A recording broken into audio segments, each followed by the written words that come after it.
गुरुमुखो, मनुष्य जन्म बहुत ही अनमोल है।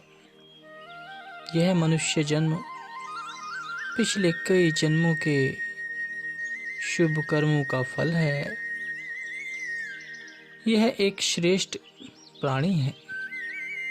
84 लाख योनियों में से मनुष्य की तुलना कोई भी योनि नहीं कर सकती। चर अचर अथवा छोटे बड़े जितने जीव जंतु हैं, सबसे श्रेष्ठतम यह मानव है। यह गौरव केवल इसी कारण इसे प्राप्त है कि इसको भोक्ता होने के साथ साथ कर्ता होने का भी अधिकार है। शेष सर्व योनियां भोक्ता मात्र हैं, कर्ता नहीं। वे अपना लोक परलोक नहीं संवार सकती, आवागमन के चक्र से मुक्त नहीं हो सकती और न ही वे भजन भक्ति कर सकती है। परंतु मनुष्य परिपूर्ण संत सद्गुरु की शरण ग्रहण कर भजन अभ्यास की कमाई करके अपना लोक परलोक संवार सकता है, आवागमन के चक्र से मुक्त हो सकता है, क्योंकि इसको वर्तमान समय में कर्म करने का और पिछले जन्मों में किए हुए कर्मों का भोगने का संपूर्ण अधिकार प्राप्त है। सोचने व गंभीर चिंतन करने से यह ज्ञात हो सकता है कि मानव जीवन का कितना महत्व होना चाहिए। लख 84 जोनी सबाही, मानस क्यों प्रभु दी बढ़ाई। ईसु पौड़ी ते जो नरु चूके, सो आई जाई दुख पायदा। कि मानव जीवन के महत्व का वर्णन करते हुए महापुरुष कथन करते हैं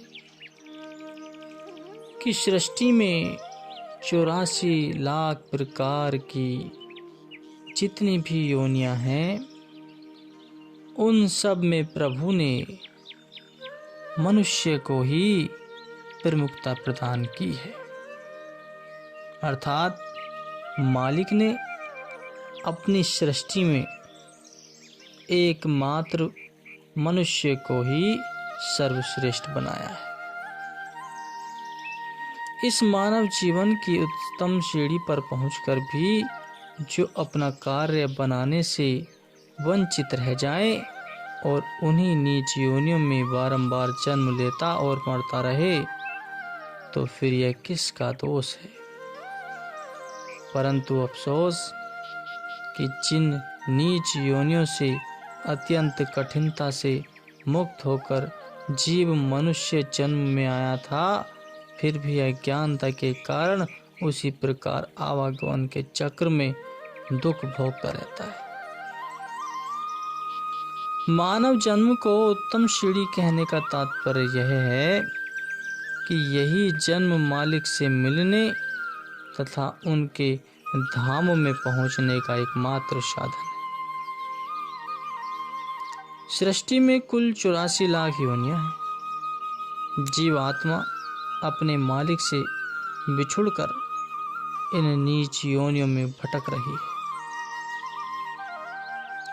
प्रत्येक योनि में पुनः पुनः जन्म लेकर अपार दुख एवं क्लेश सहन कर रही है। मनुष्य जन्म के अतिरिक्त अन्य सर्व योनियां निम्न स्तर की इसलिए हैं कि वे केवल भोगता हैं, कर्ता नहीं।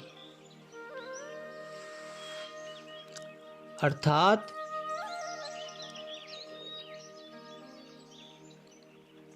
उन योनियों में रहकर जीवात्मा केवल अपने पूर्वकृत भले बुरे कर्मों का फल भोग सकती है। नवीन कर्मों का संपादन करके अपने लिए भले बुरे संस्कार नहीं बना सकती, परंतु मनुष्य की विशेषता यह है कि वह भोक्ता एवं कर्ता दोनों है, अर्थात अपने पूर्व कर्मों का फल भोगने के साथ साथ आगामी जीवन के निमित्त भले बुरे संस्कार बना भी सकता है। यही भले बुरे संस्कार ही जीवात्मा के बंधन अथवा मोक्ष का साधन बनते हैं।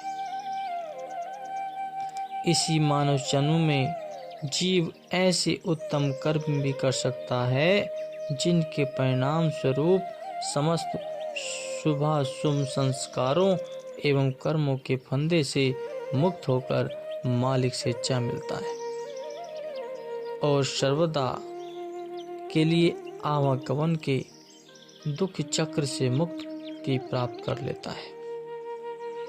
इसलिए महापुरुष इसकी महिमा को अकथनीय बताते हैं।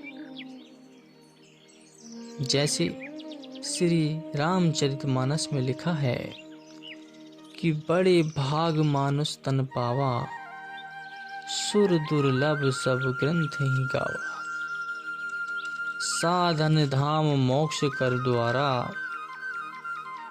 पाई न जो कि परलोक सवारा। शो परत्र दुख पाइए, सिर धुनि धुनि पछताई, काल ही कर्म ही ईश्वर ही, मिथ्या दोष लगाई। संत तुलसीदास जी कथन करते हैं कि मानुष जन्म अति सौभाग्य और शुभ संस्कारों से प्राप्त होता है। इस तन को प्राप्त करने के लिए देवी देवता भी हर समय लालायित रहते हैं।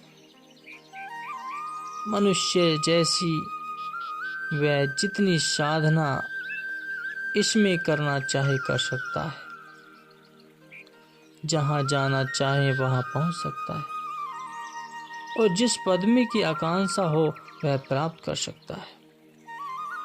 यह मानव तन 84 लाख योनियों के बंधन से मुक्त होने के लिए खुला हुआ है, केवल एक दरवाजा है।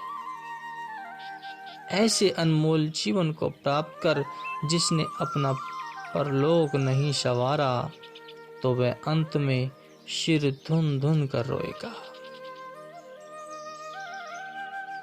परंतु उस रुदिन करने व पश्चाताप करने से हाथ कुछ भी नहीं आता। तदंतर जीव बहाने करता है कि मुझे भक्ति करने के लिए समय ही नहीं मिला, मेरे भाग्य में भक्ति है ही नहीं, यह मेरे कर्मों में भक्ति होती तो अपने आप प्रेरणा हो जाती, या जब प्रभु की मौज होगी तो भाग्य भी उदय हो जाएगा और भी स्वयं मेरा मन भक्ति में लग जाएगा। मेरे पुरुषार्थ से क्या हो सकता है? परंतु ये सब बातें व्यर्थ हैं, इनमें वास्तविकता तो है ही नहीं, अपितु थोते बहाने हैं, झूठे बहाने हैं। मालिक के दरबार में इन बहानों की सुनवाई बिल्कुल नहीं होती। अर्थात बात तो यही है कि प्रभु भक्ति और अपने मालिक की बंदगी करना मानव का प्रमुख कर्तव्य है। जीवन एक लंबी यात्रा है, इसे पूर्ण करो।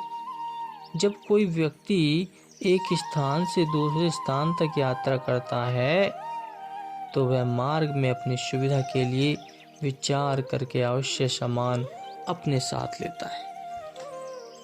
जो जरूरी सामान होते हैं वो अपने साथ जरूर रखता है,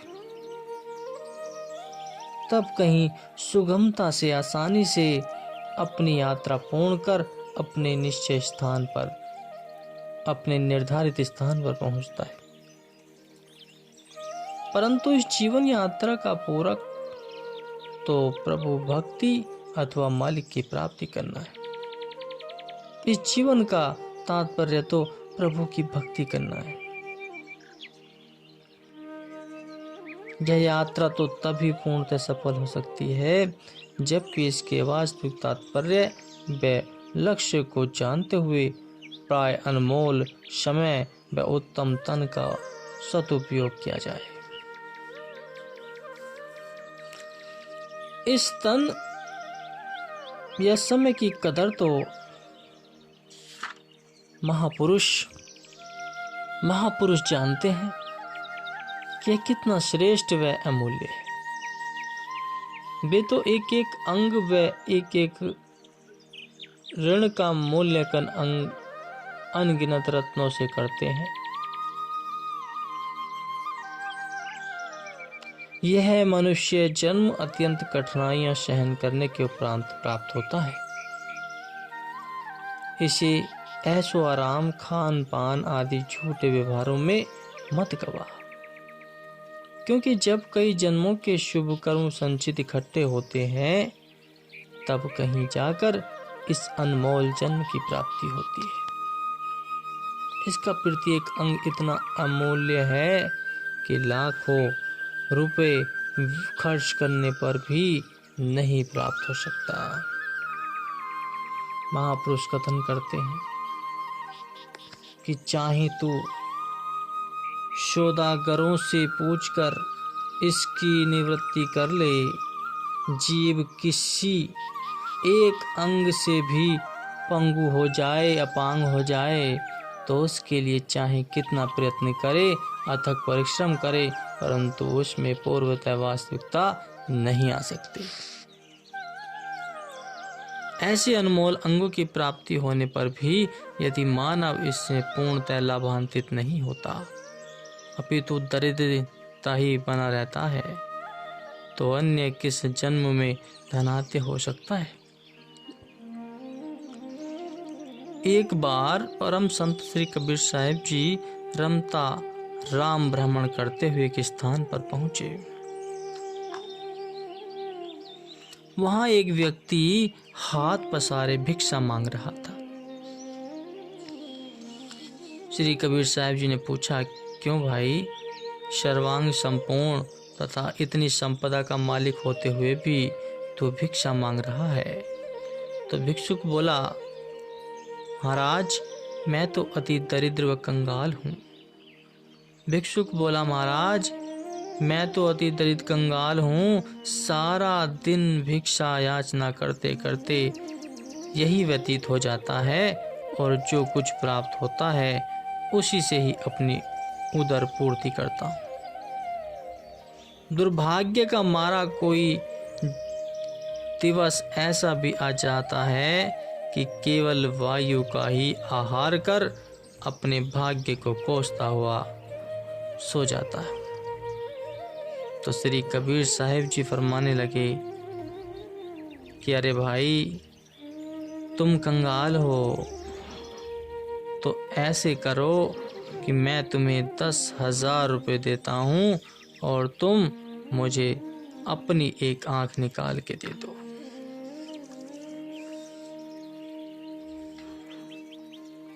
भिखारी बोला, मैं अपनी आंख नहीं दे सकता।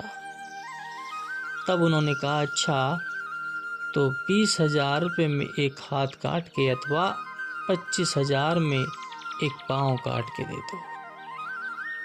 इस प्रकार श्री कबीर साहिब जी ने उसे प्रत्येक अंग देने के लिए अनुरोध किया और यह भी कहा कि बदले में जितना धन कहोगे देंगे। परंतु उसने तो एक भी बात स्वीकार नहीं की। उसने कहा, महाराज यदि मैं अपना अंग काट के दे दूं तो मैं अपांग हो जाऊंगा, अपने शारीरिक क्रियाकलाप के लिए भी योग्य न रहूंगा, इसलिए मैं ऐसा किसी मूल्य पर भी नहीं कर सकता। तो संत महापुरुष तो जीव को समझाने तथा सत्य पथ पर अग्रसर करने के लिए सर्व कौतुक रचते हैं। श्री कबीर साहिब जी कहने लगे कि जब तुम्हारा एक एक अंग इतना बहुमूल्य है तो सब अंगों को मिलाकर तुम्हारे शरीर की कितनी कीमत हुई।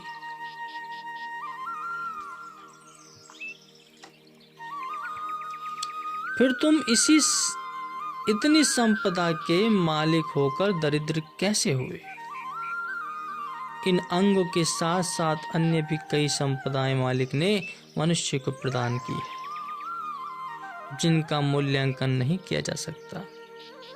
और ऐसे अनमोल शरीर को पाकर तुम मालिक की भक्ति करके इस लोक में सुखी अर्थात माला माल हो जाओ और परलोक भी सवार लो। मानुष देह एक दुर्लभ रत्न है। जैसे कि मनुष्य एक एक श्वास का मूल्य तो जहानों से भी बढ़कर रहा है, परंतु खेद इस बात का है कि प्रमादी मनुष्य, लोभी मनुष्य इन्हें यूं ही व्यर्थ गवा रहा है। समस्त मनीषी जन, ऋषि मुनि और संत महापुरुष इसी बात का समर्थन करते हैं कि मनुष्य तन एक उत्तम रत्न है। और गोस्वामी तुलसीदास जी भी कहते हैं कि मोल चतुर्धन भुवन को एक श्वास है तो ही, ऐसो धन रघुनाथ को तुलसी वृथा न खोई। कि ये मनुष्य 14 भुवनों की संपदा के तुल्य तेरे जीवन का एक एक श्वास पीता जा रहा है। मालिक ने जो तुझे श्वास रूपी इतना बहुमूल्य धन दिया है, इसे व्यर्थ मत गवा। सांसों की ऐसी बहुमूल्य निधि को सांसारिक धंधों में मग्न रहकर विनष्ट न कर। परम संत श्री कबीर साहिब जी कहते हैं कि कहता हूँ कही जात हूँ, कहाँ बजाऊं ढोल, श्वासा खाली जात है, तीन लोक का मोल। कि तीन लोक की संपदा के समान एक श्वास का मूल्य है। शास्त्रों ग्रंथों में 3 ही लोकों का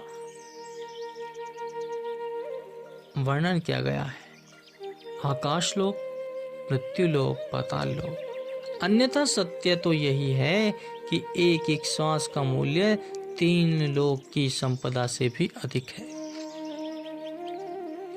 यदि कोई मनुष्य अपने मन में विचार करे कि मैंने तो करोड़ों की संपत्ति बना ली है, महल माणिया, कुटुंब, परिवार, शारीरिक विलास सामग्री मैंने संचित कर ली है, जिसके कारण मेरा दबदबा है, लोग मुझसे भयभीत हैं, मेरी आज्ञा मानते हैं, किंतु यह विचार नितांत अनुचित और निर्मूल है।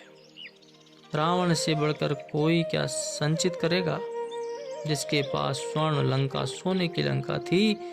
सृष्टि की समस्त शक्तियां उसके अधिकार में असंख्य रूप में विद्वान थी, परंतु उसका परिणाम क्या हुआ? आज तक लोग उसके नाम से नाक फूंस कोड़ते हैं। 40 गज रखने वाले कारू बादशाह के नाम से भी सभी परिचित हैं।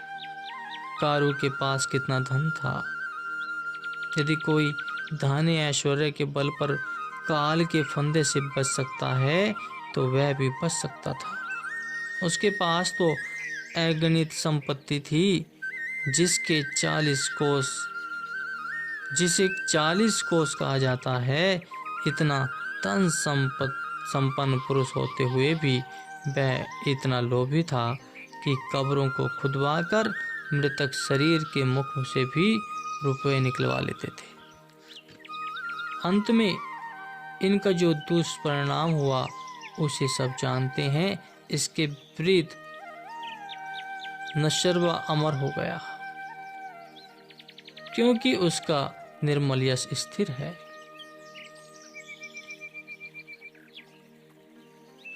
मनुष्य संसार में आने का लक्ष्य केवल अविनाशी प्रभु एवं शाश्वत सुख शांति को प्राप्त करना है, अन्य कोई प्रयोजन नहीं है। परंतु मानव कुछ और ही समझता है। प्रत्येक व्यक्ति अपने अपने दृष्टिकोण से विभिन्न कारण बतलाता है। लोभी की दृष्टि में मनुष्य शायद दौलत संचित करने, आविष्कारक की दृष्टि में शायद कई वस्तुओं का आविष्कार करने और वैज्ञानिकों की दृष्टि में कोई नूतन अन्वेषण करने, सम्राटों व बादशाहों की दृष्टि में अन्य कोई राज्य को परास्त करने, अपने राज्य को बढ़ाने और विद्वानों की दृष्टि में मनुष्य विद्वता प्राप्त करने के लिए ही आया है। परंतु ऐसा समझना सर्वथा भूल है। यह सब तो नाशवान क्षणभंगुर है, अंत तक कोई भी वस्तु साथ देने वाली नहीं है। यात्रा में मिले हुए यात्रियों के सदृश्य विलग होने वाले हैं। इसलिए यह मनुष्य जन्म में समय रहते हुए जिसने प्रभु की भक्ति कर ली, समझो वही मनुष्य जन्म सकारत है, वही मनुष्य जन्म सफल है। जो समय के रहते हुए प्रभु की भक्ति करते हैं, प्रभु के नाम में लगे रहते हैं, यही मनुष्य जन्म का असली तात्पर्य है। और यह जन्म इसीलिए मिला है कि सही तरीके से उस जीवन को भक्ति में लगाया जाए, प्रभु की भक्ति में लगाया जाए और परमार्थ से एकाकार हो सके और अपना जीवन सफल कर सके। बोलो जयकारा, बोल मेरे श्री गुरु महाराज जी की जय।